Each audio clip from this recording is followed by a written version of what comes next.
আমরা গান অলরেডি গেয়ে ফেলেছি, তো আমরা একটা জিনিস রিপিট করতে চাই না, এবং এটার জন্য আমরা আরেকবার এর মধ্যে মিট করব।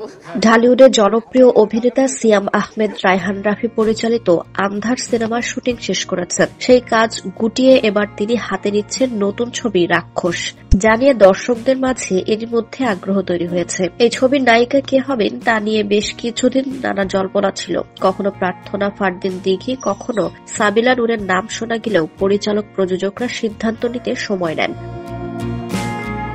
শেষ পর্যন্ত নিশ্চিত হয়েছে যে কলকাতার অভিনেত্রী ইধিকা পালি থাকছেন নায়িকার ভূমিকায়। চলতি সপ্তাহেই তার সঙ্গে চুক্তি করা হবে বলে জানা গেছে। সব ঠিকঠাক থাকলে এটাই হবে সিয়াম ও ইধিকার প্রথম জুটি বাঁধা সিনেমা। এর আগে 2024 সালের ফেব্রুয়ারিতে তামিম রহমানের সিকান্দার ছবিতে তাদের একসঙ্গে অভিনয়ের গুঞ্জন শোনা গিয়েছিল, তবে সেই প্রকল্প আর এগোয়নি। তাই রাক্ষসে তাদের একসঙ্গে দেখা যাবে বলে দর্শকদের নতুন করে আগ্রহ দেখা দিয়েছে।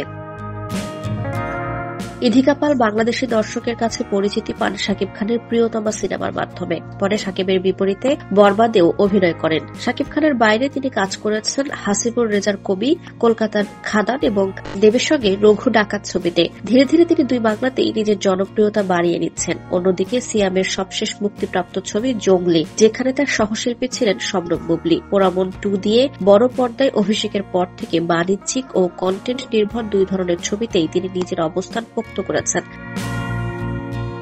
প্রযোজনা সংস্থা জানিয়েছে চলতি মাসেই ঢাকায় শুরু হবে রাক্ষসের শুটিং। এরপর শ্রীলঙ্কা ও মালয়েশিয়ার বিভিন্ন স্থানে দৃশ্য ধারণ করা হবে। আন্তর্জাতিক লোকেশন ও আধুনিক অ্যাকশনের পরিকল্পনাও রয়েছে। পরিচালক মেহেদী হাসান এবং সিয়াম আপাতত আনুষ্ঠানিক কোনো মন্তব্য করেননি, তবে সূত্র জানাচ্ছে 2 সপ্তাহের মধ্যে ক্যামেরা রোলিং শুরু হবে। আর সব ঠিক থাকলে আসছে ঈদ উল ফিতরে ছবিটি মুক্তি পাবে।